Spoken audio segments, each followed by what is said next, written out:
E hoje o filósofo Diogo Catarino, ou Diogo Clone, mais conhecido em São Paulo pela Paulista, aqueles cantos, será contrariado pela BBC no Brasil e seus cientistas, principalmente pelo repórter Fernando Duarte, da BBC World Service, lá de Londres. Porque a divergência é a seguinte, eu vejo se você vai concordar. A Índia pode se tornar a próxima superpotência global. Diogo Clone diz que não há nada que se salve lá. Entretanto, a BBC fez uma reportagem extraordinária. Não sei se é capaz de contradizer o filósofo Diogo, mas é sempre bom ver a BBC. Vamos lá. Na sexta-feira, 19 de abril, a Índia inicia a gigantesca eleição geral. Ela dura 6 semanas e 969 milhões de pessoas estão aptas a votar. O primeiro-ministro Narendra Modi e seu partido Bharatiya Janata Party, BJP, buscam um terceiro mandato no poder. A Índia é um dos poucos países do mundo a possuir armas nucleares e a pousar uma sonda na Lua. E desde sua última eleição geral em 2019, tornou-se a nação mais populosa do mundo e ultrapassou o Reino Unido como a quinta maior economia global. Muitos estão prevendo que a Índia se tornará a próxima superpotência global, mas sua ascensão tem sido recebida com uma mistura de otimismo e cautela. Uma economia em expansão. A Índia será o motor do crescimento do mundo, declarou Modi, durante uma visita à África do Sul em agosto do ano passado. Até o final de 2023, o país havia consolidado seu título entre as grandes economias de crescimento mais rápido do mundo, com um crescimento de 8,4% nos últimos 3 meses do ano. As economias mundiais podem ser classificadas pelo PIB, Produto Interno Bruto, que mede a atividade econômica de empresas, governos e indivíduos em seu país.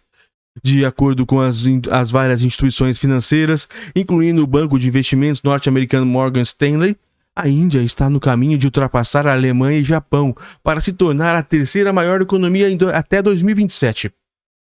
O que chama a atenção é que a Índia era um dos países mais pobres do mundo em 1947, quando obteve independência.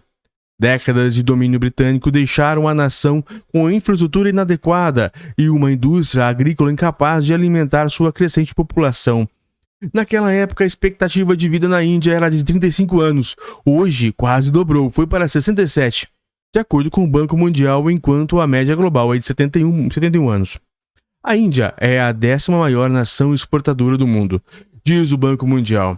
Suas principais exportações são óleo refinado, diamantes e medicamentos embalados. Ricardo Barros! Seu boom econômico foi impulsionado por sua próspera indústria de serviços e pelo desenvolvimento do setor de telecomunicações e de software. Mas os economistas apontam que a criação de empregos não acompanhou o mesmo ritmo. Um relatório do HSBC estimou que a Índia precisava criar 70 milhões de empregos na próxima década, à medida em que a população cresce, mas diz ser improvável que gere muito mais do que 1/3 disso. O boom populacional é o tópico. A população da Índia é mais jovem do que a de muitos países desenvolvidos. Em 2022, sua idade média era de 28,7 anos. Em comparação com 38,4 na China e 48,6 no Japão, segundo a ONU. Atualmente, a sua população total é de 1,4 bilhão.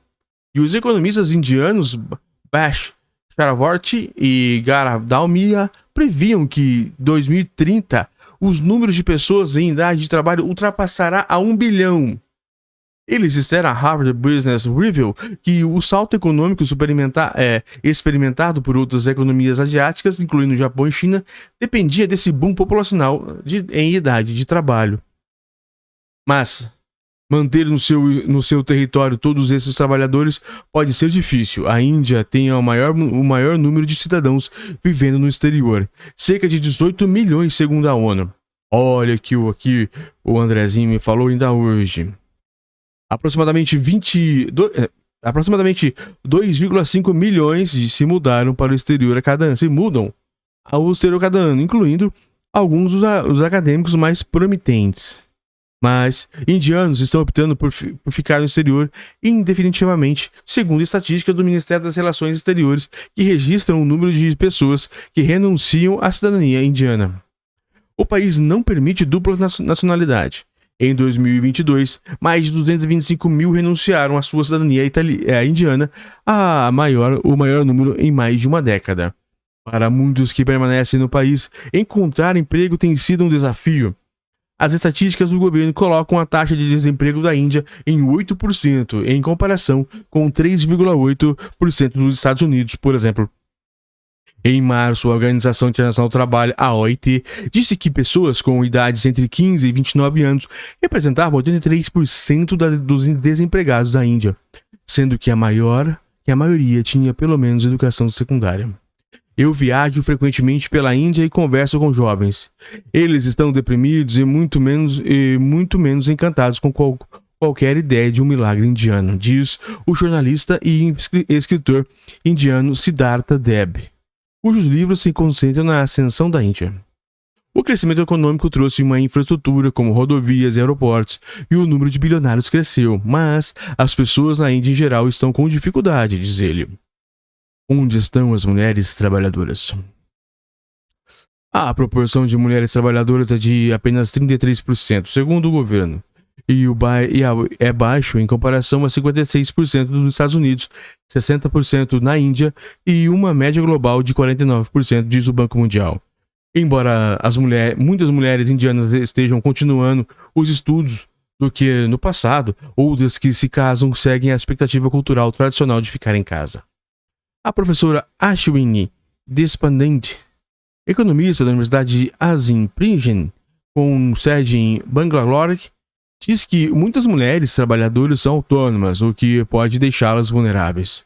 Há uma necessidade urgente de aumentar a participação das mulheres no trabalho remunerado regular, com contratos de trabalho e benefícios de seguridade social, diz ela. A desigualdade persiste. A Índia continua sendo um dos países mais desiguais do mundo. Quase metade da população vive com menos do que equivale a $3,10, cerca de R$15 por dia.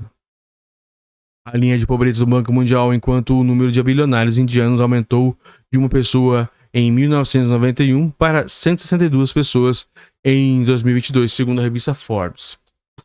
Enquanto a classe média está se expandindo, há uma vasta desigualdade na Índia, segundo Ashmoka Modi, professor de política internacional na Universidade de Princeton, nos Estados Unidos. E essa é uma das principais razões pelas quais é tolo assumir que a Índia se tornará uma superpotência sem mudanças estruturais significativas. Uma das mudanças necessárias, argumenta Modi, são reformas sociais que adotem essas desigualdades, incluindo o fortalecimento do sistema de saúde público indiano. Para centenas de milhões de indianos, empregos são difíceis de se conseguir e a educação e a saúde são precárias. A polarização política está se intensificando no mundo todo, né? Na Índia também. A polarização política não é uma nova na Índia. Desde o século XIX, o país o debate se deve ser uma nação secular ou hindu. Cerca de 80% da população é composta por hindus. A discussão se intensificou após a vitória esmagadora do Partido Nacionalista Hindu de Modi em 2014. Os incidentes de crimes de ódio contra muçulmanos aumentaram e em março tanto a ONU quanto os Estados Unidos expressaram preocupações com a aprovação de uma lei que facilita a obtenção de cidadania para minorias religiosas não muçulmanas do Paquistão, Bangladesh e Afeganistão. A autora Devika Regi, que recentemente publicou Quarter Life, um romance controverso sobre a Índia após as eleições de 2014, acredita que seu país está passando por uma onda de desarmonia comunal. A política da intensidade já era um fator na forma como as pessoas votam na Índia, mas as eleições de 2014 polarizaram as pessoas no nível de amigos e família. É difícil negar a taxa de crescimento da Índia, mas as liberdades civis foram comprometidas e desarmonia comunal está generalizada. Esses conflitos podem rapidamente acabar com o carnaval se saírem do controle. Um carnaval? Estranha tradução. A Índia nem sempre joga conforme as regras do Ocidente. Por muitos anos, países ocidentais esperaram que a Índia se tornasse uma força capaz de equilibrar a influência da China na Índia. Além de ser um estado nuclear, também possui o segundo maior exército do mundo, com 1,45 milhão de pessoal ativo. Nossa, quanta gente! Mas a Índia nem sempre se comporta como o Ocidente gostaria. Nos últimos 2 anos, recebeu críticas por sua postura neutra na guerra entre Rússia e Ucrânia. E por comprar petróleo russo com desconto, apesar das sanções ocidentais contra Moscou. Sania Kuvarkani, especialista em relações internacionais de London School of Economics of Political Sciences, diz que o Ocidente pode esperar que a Índia seja menos complicada do que a China, por exemplo, mas adverte que ela tem suas próprias aspirações.